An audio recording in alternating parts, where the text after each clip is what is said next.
Wow. Oh, didn't see that. It's me, Thomas Edwards, also known as T.E.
Well, we just walked from Grillthorpe to this wonderful first folly on our map. We thought we'd go to the nearest one first.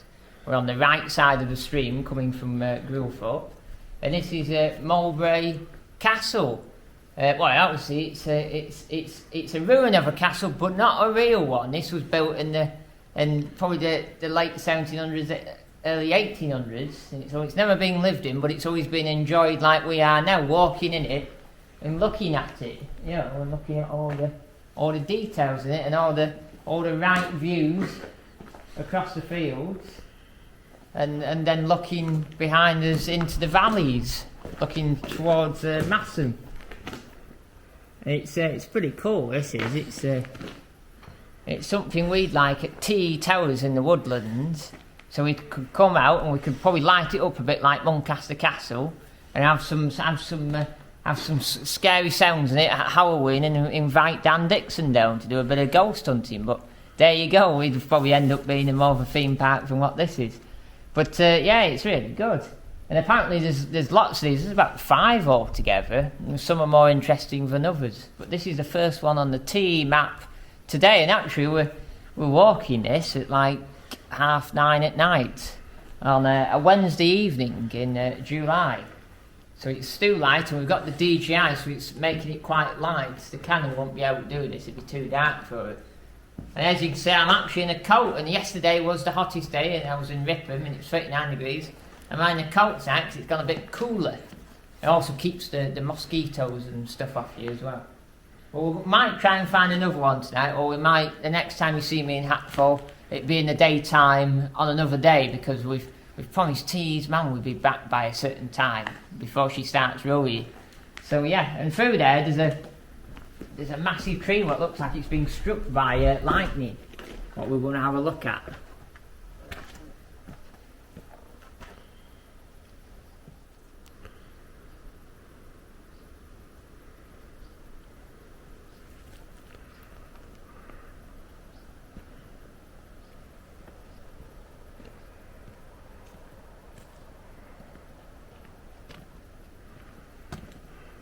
It's a big tree, that, and all its branches are holding it down. It'd be very dangerous to cut that, because you start cutting it bottom and then all of a sudden it falls down into the valley below. But look, it's massive. I think it's cut up here on his field. But look, it's massive, humongous. Look, it's completely rotten in the middle. So it could even been struck by lightning. It's just so rotten that all those storms we had the last few months, what, in May, April, March, it could have just completely destroyed it. One of my patrons, Greg, cuts trees this big, and you'll know about cutting these and how to do them properly. There's no how, because it's snapped in such a way, you can't count how old it is. You know, when you cut a tree in in half, you can count all the rings, or you can do a rough estimate to how old it is. But this is completely destroyed, but you can't. You'd have to wait till someone started cutting it here to work out what it was originally. But I think it looks like it's been rotten probably quite a long time. There was probably something living in it. You see all this spillage out of here.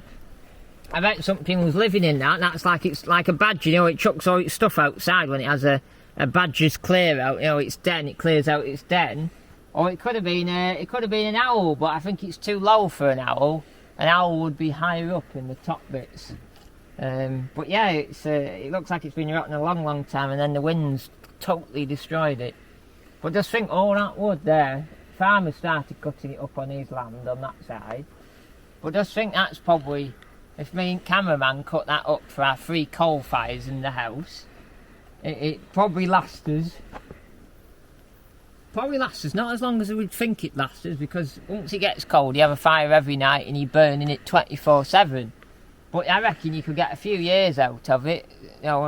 Maybe 5 years. I reckon you could get out of it. You stacked it up in your shed, but we'd have to have a shed the size of the house to store it. We'd have to have a big farm, a big barn on a farm. But I think the cameraman would have lots of enjoyment cutting this up, and cutting this up and getting it burnt. But as looking at it now, because it was dead, looking at some of the cut off branches over there, I think a lot of it's dead. So a lot of this is ready to burn now. You could burn this winter 2022 without having to let it dry for a whole year. So there's lots of good wood, as they say. So you could come down here with your still and cut it up, and then get your Land Rover with your trailer on the back, or your little grey Fergie with the proper sort of 1950s front loader you could get on them, with a weight on the back and a little trailer, and load them up onto the trailer, and make a great TE video, wouldn't it? That?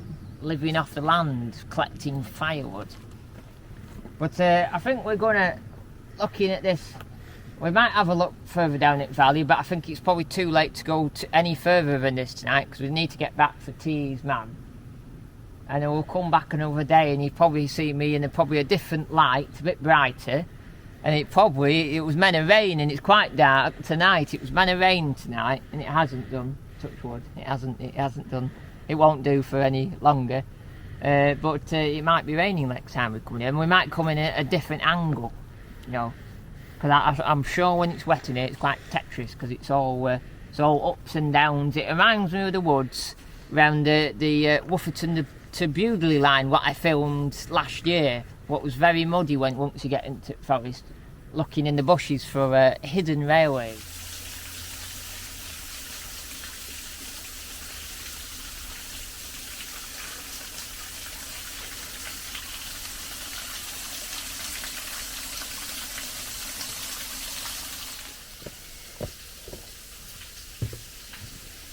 Look up there, there's a big manor house up there, and it's styled like a French chateau, and it's all got the red sort of brick tiles on top. Every time you come from Massam down the road, you drive past it, and he's also got a barn near it as well, bit of a freeholding. But anyway, we've walked down from Massam Road that goes into Growthorpe, down this little path. What we worked out last night was the best route in, over this little bridge, with almost like a big mill pond, what sort of trickles off down through sort of a bit of a weir down into the streams below, or then eventually go down, and then it's sort of the whole style of the Hackfall is these little streams going down the valley, a bit like a Japanese garden. And then we're going to walk up this side of the valley today, on the left side, to get to Fountain Pond. Well, apparently there's a big pump you can pump away and make it work. That's what we're going to do today. Last night we went and saw that other one on the other side, that other ruin of a castle. But now we're going to see if we can see the rest.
So this behind me is Alum Springs. It's all mossy, look, and it's coming down very thick. And there is a couple of stepping stones down there, but it's a bit treacherous. But so I thought I'd come and stand in the island in the middle, because it's quite shallow to get across. And we're in the middle, this is the heart of the valley. Last night we were on that side, up that hill, at Mulberry Castle. I was up there, but obviously we're on the left side today, going to try and find Fountain Spring with a hand pump. But this is nice, you could just think the hottest day the other day when we went to Ripon, we could have come down here and done a bit of paddling and a bit of dam building, you know, it would have been good. And behind us there's a bit where T's mum could sit and we could have sandwiches, but I don't think T's mum could get down here because it's a bit like that and big drops. It wouldn't be very good, I don't think, but good for me and the cameraman. But you could come down here and you could have a few boats and stuff and play a boat all day. It'd be quite the adventure. Pretty good. Very, very Japanese garden wall this.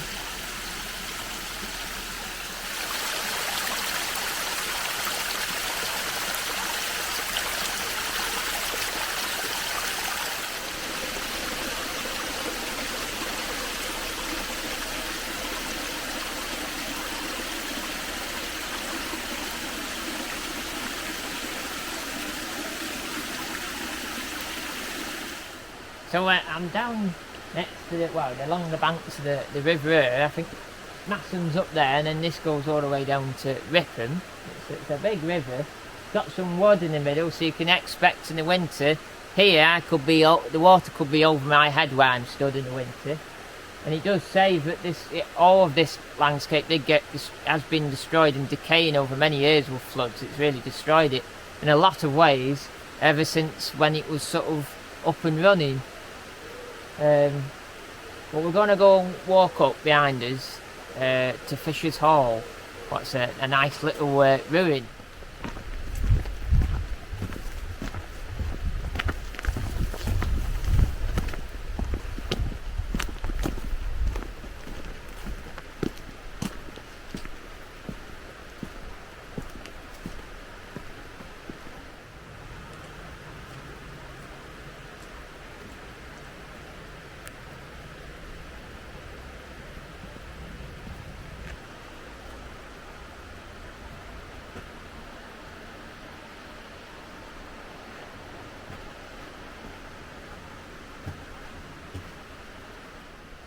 Oh, didn't see you there. I'm in Fisher's Hall. What's like a 50-pence shape ruin with 1, 2, 3, 4, 5, 6, 7 windows and a door. It's all got wooden window frames, and it's got a wooden arch. I think it probably had a door on at one point. And the frames, looking at the frames,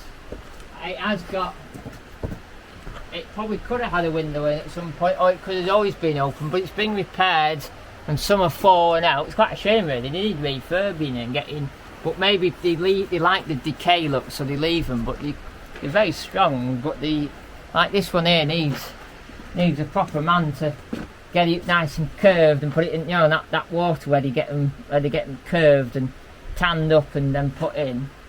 That was obviously there before. But we're going to go on from here down to Fountains Pond, what I really want to get to, but we thought we'd stop off at Fisher's Hall.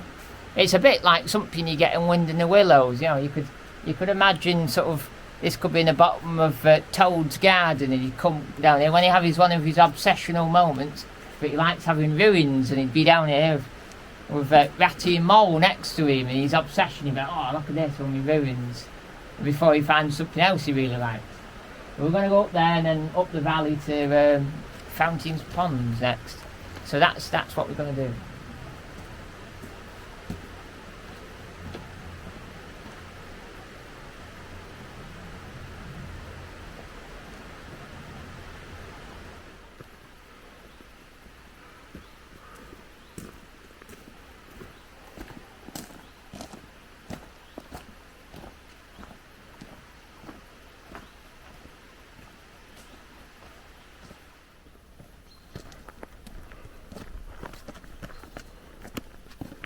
Oh, it's Fountain's Pond behind me.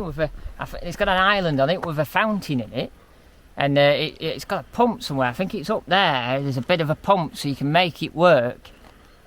And it's very tranquil, and it's got a few lily pads and ducks on it, and you can hear the birds singing and a bit of water sounds. There's also something else behind us, but we'll show you that in a minute. But we're going to walk along here and find the pump.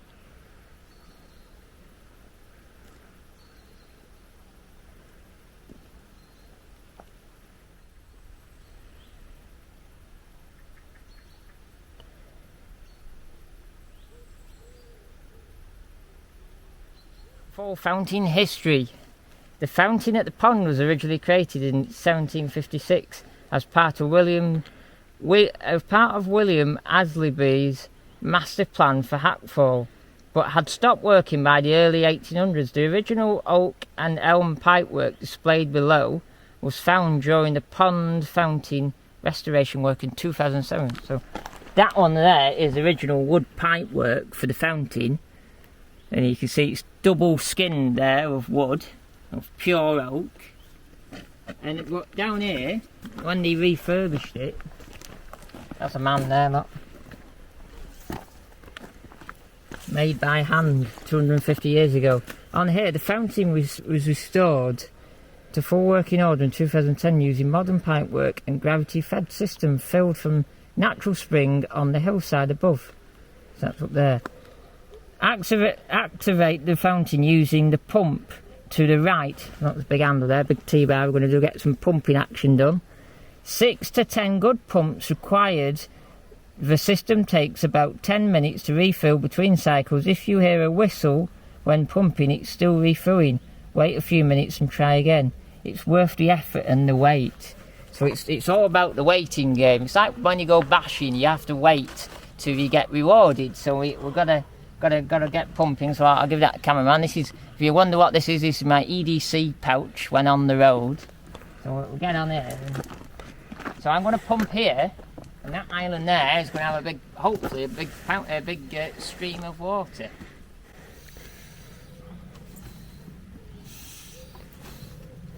Does it go right down? No, it doesn't. That's all it goes.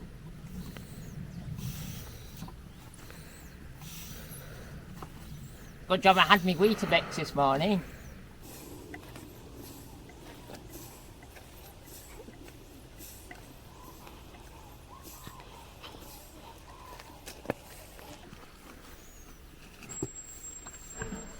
Wow. Just think I created that. Wow.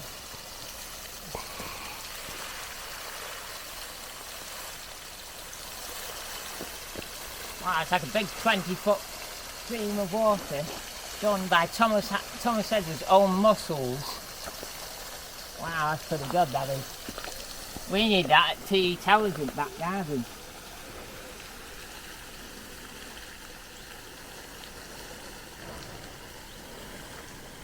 Just think, Hazy's Garden World in Ambleside, they charge it. Oh, it's going to stop, that's it. Wow. Just think, Hazy's Garden World in Ambleside would charge the people lots of money then. It likes a lot of money for one of them. But you can come here and just like enjoy it for yourself. It's pretty good, that. Wow, it's pretty good. I'm worn out now. Oh, took a lot of pumping, that did. It's not as easy as you think because it's got a lot of pressure in it. Oh.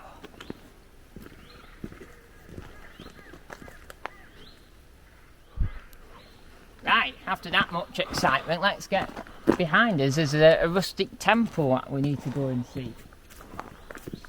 They do like a proper temple. It's even got the carved bit out in the wall where it probably have like a cross or something, you know, what they'd worship. They've made it like a proper little temple. It's pretty good, that, and it's castellated round the top with 4 windows and a door. Pretty good. It's quite cool, isn't it? Probably on as someone say, just think you have this in your garden. You could put a bit of a key over the top, and it'd be a nice sort of den to hang out in. It's pretty good, that is. Wow. Well, yeah, but all the things in here, even though there's 4 windows and a door, I always feel like there's eyes watching you, but I can't see them. I don't know where they are, but I always in here. There's something like you're getting watched, but I can't quite put my finger on it. What it is.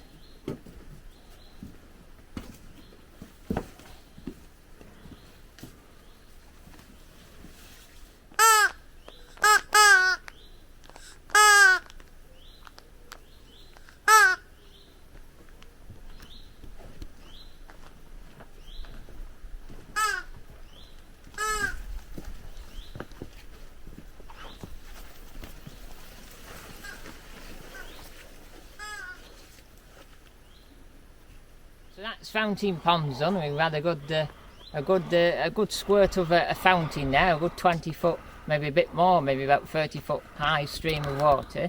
And now we're going to walk up to my left, and we're going to go up there to Mulberry Point, what's actually got windows and a door on, and I think used to do a bit of dining up there when they obviously get the guests round and look at all follies and fountains and temples.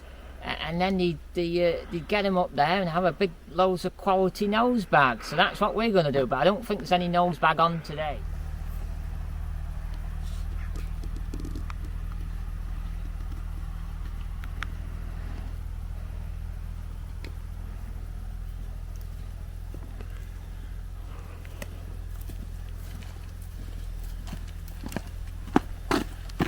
That's a Mulberry Point here, and it's half house, half ruin, and it actually is a house. You can actually rent it out as like a bit of an Airbnb, and I can see a few heads inside and a light on. I think someone's having some nose bag inside, but it is open in the day for like visitors as well. Because as we were coming, I saw a car disappearing, but we just missed it. But it's got a great view over down there towards Massam and that, and across the river here at the bottom. But this is sort of the only ruin the whole place that actually has windows and doors in it. And I think the tale goes you could, when you go around in the 1800s looking around, you'd get up here for your dinner. You have your banquet hall up here, and you have the man at head of the table. That's where you know when people say chairman, it comes from the Tudor period, where the tables, you didn't really have chairs, you had benches. And the only chair you really had was a very square chair with square back, square bottom. And it'd be a head at table where the Lord would sit. And that's where the chairman, as the word comes from, because the Tudors didn't really have chairs, but they had a chair for the chief man. So that's where it came from. So that'd be in there. And must say, before we get out of here, I must say, all this place we've walked over today, it was built in the late it was about 1750 it was built. It was bought in I think 1730 it was bought, and then by the 1750s this was all starting to get built. And it was at the time where you couldn't go on a world tour, you know, and go and save and bring a tiger back with you and bring you a few ornaments and buildings back with you for your manor house in the UK, you know, in England. That all stopped because the French were having a revolution and they were chopping your cousins' heads off, and if you went over there you could have ended up in the same kind of boat. So they ended up building in your own gardens, and like people like Thomas Mawson came up with that. People wanted Japanese gardens in the manor houses and places where it felt like a foreign land. And obviously, as they say today, past is a foreign land, or a bit like this is today, but they were trying to recreate something what they could go and see in Italy, France, Spain, anywhere they could go. But obviously they couldn't go there because they were, and that was what they had to do, so they had to build their own thing over here. But in the 1930s it went into very much decline, and it was sold off to a timber merchant who felled all the trees. And if you look at a lot of trees in my video today, they're all not very big. You can tell they've probably only grown up since the 30s, the 40s, the 50s. They're very small trees.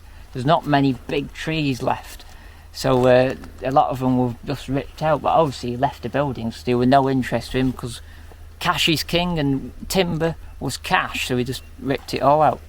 And then into the modern century they started to restoration it on their own. To like quite recently at that fountain 2007-10 they were refurbing it, but now it's as you see it today. It's pretty good. And now we're going to walk back out here and get back down to Growthorpe.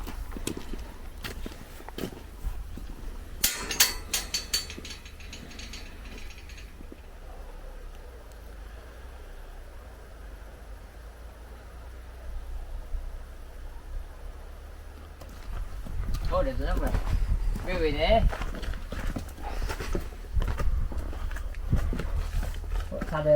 Looks like it's had a lower section and a higher section, and it's all got.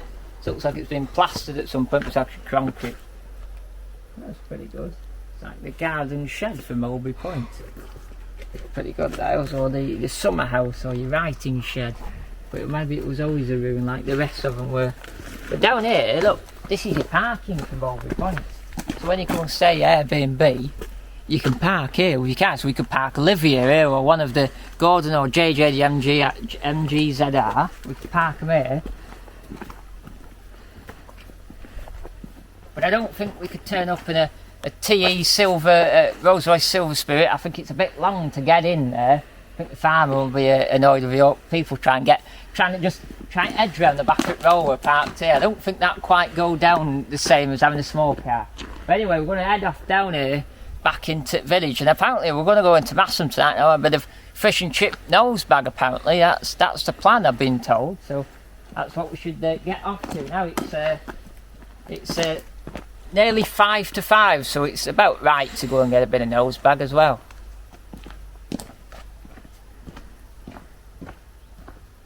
Right everyone, Steady Wrinkles here, Rod's manager, you know, DW for short. Yeah, listen, if you ain't watching TE, then there's something wrong with you, alright? So, you get watching these TE videos, and you don't forget, you like, you subscribe, and you remember to ring that big bell. Ding!